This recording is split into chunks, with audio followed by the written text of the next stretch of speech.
wins, the gimmicking wins. From beginning to end, no gimmick. If I rap it, dude, I live it then. And you can't do it, so ain't no need for mimicking. I'm not innocent, I'm on a mission, so let me finish it. Matter of time before they summon the army in. I'm probably on the FBI's most wanted list. I'm probably gonna end up hung like an ornament. I'm on a life mission to abolish all the government. Look around and tell me what you see, because it's coming down, are you listening? Stop and look, this is what I mean. Yeah, it's going down, it's going down. Open your eyes, the state you're in is a state of mind. Freedom disguise, the state you're in is a state of mind.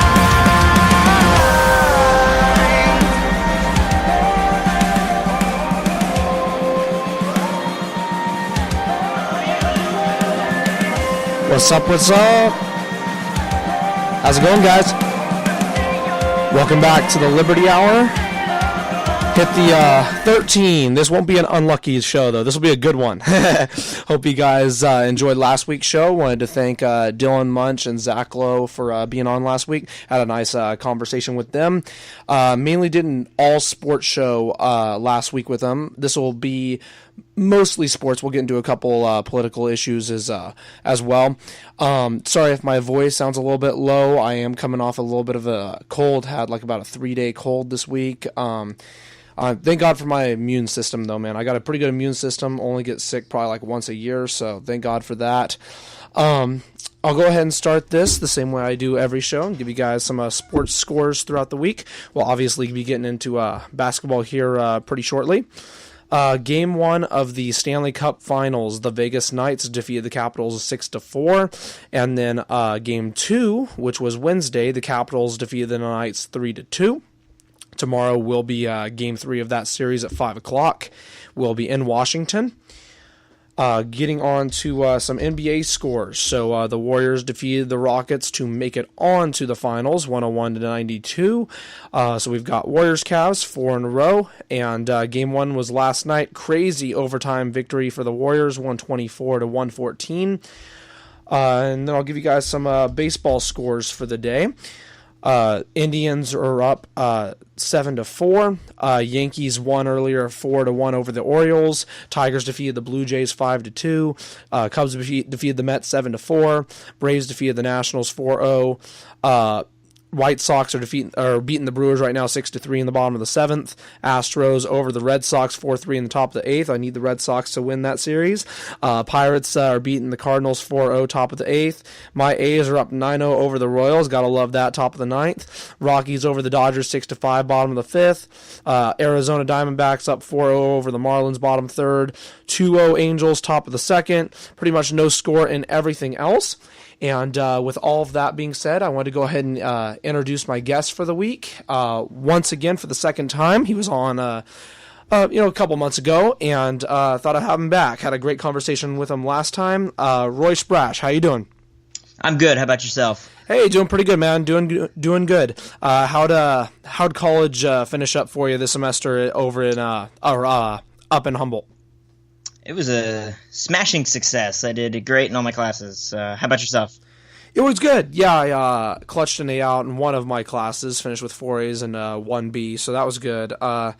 Transferring to SAC now, which will be good. And I know I ran into you last week, and did you say you were going to transfer to SAC? Yeah, so next spring semester I'll be at Sac State. Oh, spring. Okay, cool. Well, hey, yeah. I'll be seeing you there. Yeah. Yeah, that's cool, for sure. What are you majoring in again? I'm a comm major now, so... All right, well, I might have some classes with you. Yeah, it's going to be fun. That's what's up. Cool. Once again, sorry if I have to clear my throat throughout the show. Like I said, I am coming over a cold. All right, cool. Let's go ahead and get into this first issue here, which is NBA Finals Game 1. So LeBron dropped 51 points, 8 rebounds, 8 assists. It was tied 104 all heading into the overtime, and the Warriors turned it, or 107 heading into overtime, and the Warriors turned it on and ended up winning this basketball game. Before I get into a couple of the specifics, which are the reasons why the Warriors won the game, one of the reasons anyways, I wanted to just get your thoughts, starting on LeBron. What is this game, even with the loss, concerning the fact that it was the sixth best performance score-wise of anybody in finals history? What does this say about LeBron's legacy, even with the loss? And where does LeBron, in your opinion, rank on the all-time chart? Well, I mean, you have to think about it. This entire playoff stretch for LeBron has probably been the greatest playoff stretch by any player in the history of the NBA. Just based off of how he's carried this team all the way to this point.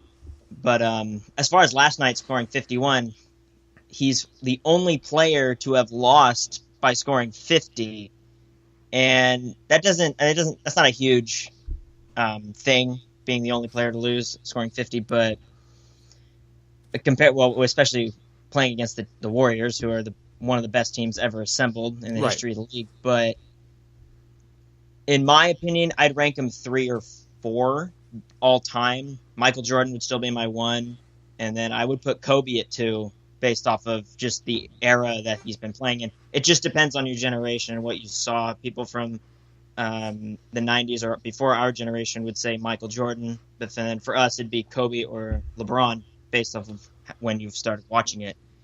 But at the same time, to me, it goes down to the finals record. And being 3-5 for LeBron compared to the 6-0 with Jordan, it's almost the same as the Montana Brady argument, in my opinion, anyway. Well, yeah. I mean, if we're going off a final record, obviously LeBron's never going to catch Jordan. But you mentioned a couple other good points there, and I would put LeBron second or third. It's tough. Obviously, I'd go MJ first. I think. Yeah. Look, if you go in finals and stuff like that, amongst other reasons, Jordan's got it by a long shot. I will make an argument though for those who do say LeBron is better than Jordan. Two things that are important to me when it comes to weighing players over a career is their value to team, and how that value to team transitions into individual performances and contributions. When it comes to that, I think LeBron honestly can be right on par there with Michael Jordan. However, what I would say is something that I value even higher than those two things is defense. And even though LeBron over his career has gotten better at defense, Jordan, when he was 34 years old, still made first team all defensive NBA. Also, if you look at LeBron's career, I'm a LeBron fan, but you definitely got to say, hey, LeBron's still not a great free throw shooter. He really never has been. Yeah. And that's one thing that definitely hinders his legacy a little bit. So I'd put him either second or third. The person who I debate to put above him is Kareem. And the reason that I debate to put him above it is just because of the longevity and how many championships he won. Yeah. Just the fact that he was doing it for over 20 years, which is just crazy. Kobe, did it for 20 years. He won 5 rings, and he did have that mentality of success. I'm not going to lie when it comes to that. I also like how he's analyzed the game ever since he's retired, for sure. I think overall Kobe's has an amazing basketball IQ and mind. I would just put LeBron over him just because I view it in terms of, I think LeBron has had a little less help over his career, and he has still been able to maintain this level of greatness, not just from when he was a rookie at 18 years old, but even today at 33. Not saying Kobe didn't, I just think LeBron's doing it at a higher level, in my opinion. But I think it is definitely subjective. Yeah. I mean, I would also say between Jordan and LeBron, it was 2 different leagues, basically, based off of how fouls were called. So it's really hard to tell based off of what we're watching. But right, which and that gets to my point why I say I think overall, when you're talking about, this whole debate, it almost gets into a pointless argument because you never know how this one player would play in this one era. I mean, obviously eras is an extremely important part to the argument, and, It's just whatever you saw. So which is why I always just say, hey, LeBron James is the best player of this generation. Period. I mean, of this generation. That's the key verbiage right there. Yeah, and I would agree. And I heard on the radio a few days ago someone said that LeBron is the GOAT, but instead of GOAT, it was GOTE, greatest of this era. And it just depends on what era you're in, and I think that's a better way of evaluating than comparing him to people who were in different eras in the league. Right. Now, I will say this, though. I think there is a chance LeBron can reach Jordan's greatness if he continues to play this level for 3 to 4 more seasons, and he does happen to win 2 more championships. And obviously LeBron's going to have to get better free throw shooting and find a way to make his role his own with the team that he has around him, depending where he leaves in the summer. But I think he definitely can catch him, in my opinion. I think, even though he does have those 5 finals losses on his record, I think 2 of them really you can't even put on LeBron because, he carried single-handedly one of the worst teams ever to the finals in 2007.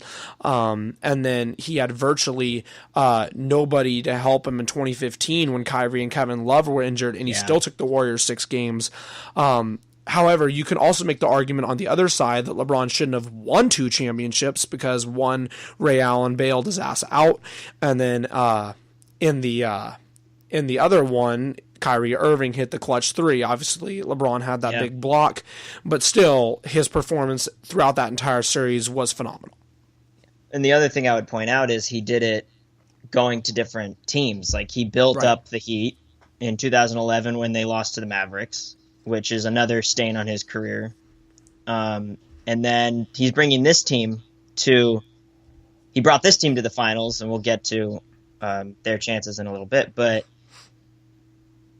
I would say, well, to your point, if he wins a couple more in future seasons, that all is dependent on where he goes. Like, if he goes to the 76ers with Ben Simmons, who is looking like an all-pro player, and Embiid, then it might be different. But again, the rise of Boston is very important in the East right now to LeBron's legacy, I would say.